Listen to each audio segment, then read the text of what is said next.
Very good. Guys, just go ahead. I know you guys were out there. We're missing some players today. Some of you guys might ask about it. We had a virus going around. I think we had 12 or 13 players that came in this morning sick, so we held them out of practice. So it should be just a 24-hour thing. Hopefully we'll be back out there tomorrow. But finished practice 4 today. A lot of energy, a lot of spirit. Really been pleased with the first 4 practices. Good tempo.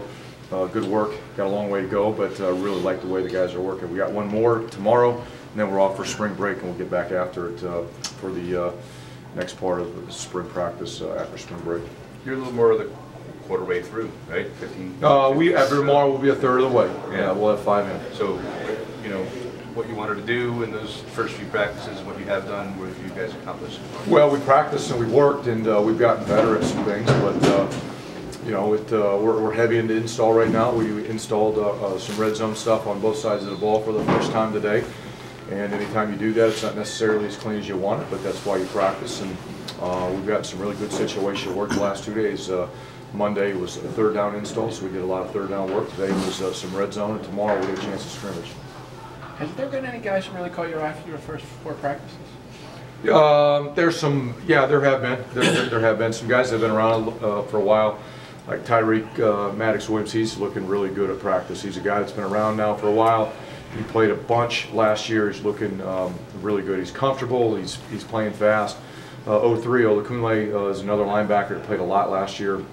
He's really playing fast and playing comfortable. Defensive, those are a couple guys that have been around, played a lot, that really stand out. Offensively, it's the same thing. You know, some of the O-linemen, Kamal Seymour has been around for a long time. He's playing his best football right now. The running backs, Blackshear and Pacheco, both have done a nice job here early in spring. Chris, what about your secondary? I've been pleased. I'm really pleased with our secondary, the way it worked or the way it looks.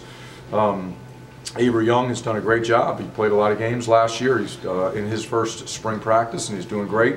Damon Hayes moved back over to corner. He's off to a great start back at corner for the first 4 days. And then Tim Barrow played in a backup role last year, played on a lot of special teams, but he practiced a lot.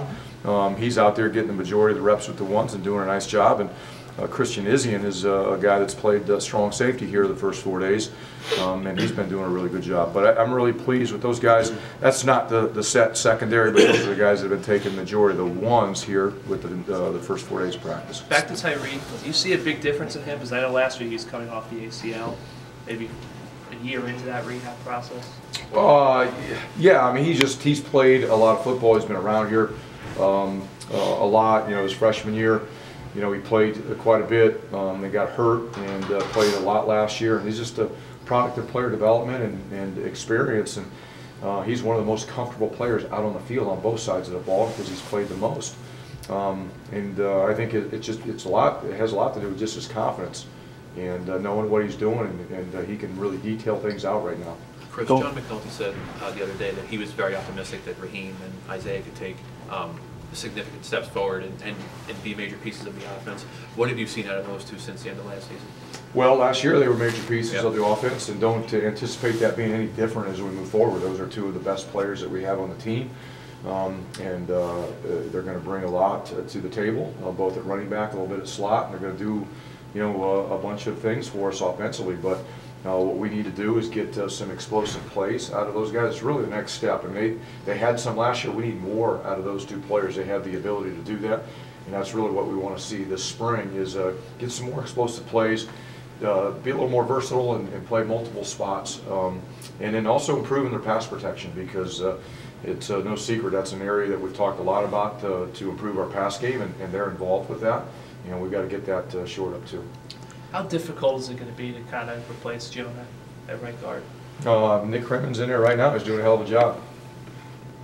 And I guess John had mentioned the tight end personnel changing. You guys can't pack it in as much. Do you think that maybe opens up more of a fullback role in the offense? Or? No, we don't have a fullback. No, we won't be using a fullback. Reggie Sutton going to kind of swing?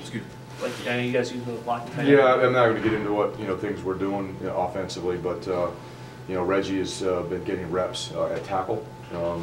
He played some at tight end last year, and I can't tell you that that's necessarily what we'll do moving forward, but he did it last year, and right now the majority of his time is coming at tackle. Going back to the have Malik Dixon back there at safety. It's good. I mean, he's a big body. You know, I think he's 6'3", you know, anywhere from 210 to 215. He can really run. He's one of the fastest kids we've got on the football team. He's made a lot of spectacular plays here early in spring ball. So that's what he's been. He's been a DB. We were going to look at him as kind of a hybrid nickel guy last year. We moved him back to more of his natural position, and he's done a really good job here through 4 practices. We'll take 2 more questions. What do you see out of Loomer? I mean, he kind of had a big step forward last year so far. Yeah, I mean, he's kind of like Tyreek, honestly, James. He just played a lot of football. He's really comfortable in what we're asking him to do. He's one of those guys that's played a lot, and he's one of our better players on defense. We're going to limit what he does here this spring because we just don't want to get him hurt and banged up unnecessarily. And he's going to get the work that he needs to try to get better, but we're going to monitor him because we think he has a chance to be a dynamic player for us. Is that because of the injuries last year? He kind of battled through a lot of stuff. He's on and off with some stuff last year, and we just want to make sure that the wear and tear happens in the season with games and not necessarily in spring practice if we don't need it to be. Last question. Coach, with the D-line, with Julius being out, what's that rotation looking like here? We're getting a lot of guys reps. At nose specifically, where Julius at, Jim Dugan, who played a lot, especially late in the season, has done a great job for us here early in the spring. And Micah Clark, we moved over there, and then Malachi Burby, a freshman. So we've got 3 scholarship players working at that position, and I'm really pleased with what I'm seeing out of those guys. Jayon is just, again, another year in the program. Got his feet wet last year playing some, playing with a lot more confidence here in the spring. Much better understanding about what we're asking him to do. Micah's picking things up nicely. Again, we moved him over last year. He's really kind of taken some big steps each day that we go out there, getting a little bit better. And then Malachi Burby's been a really, really good surprise as an early enrollee. You know, he plays really hard. He's put on some weight. I think he's over 280 now. And he's been one of the pleasant surprises of the early enrollee guys.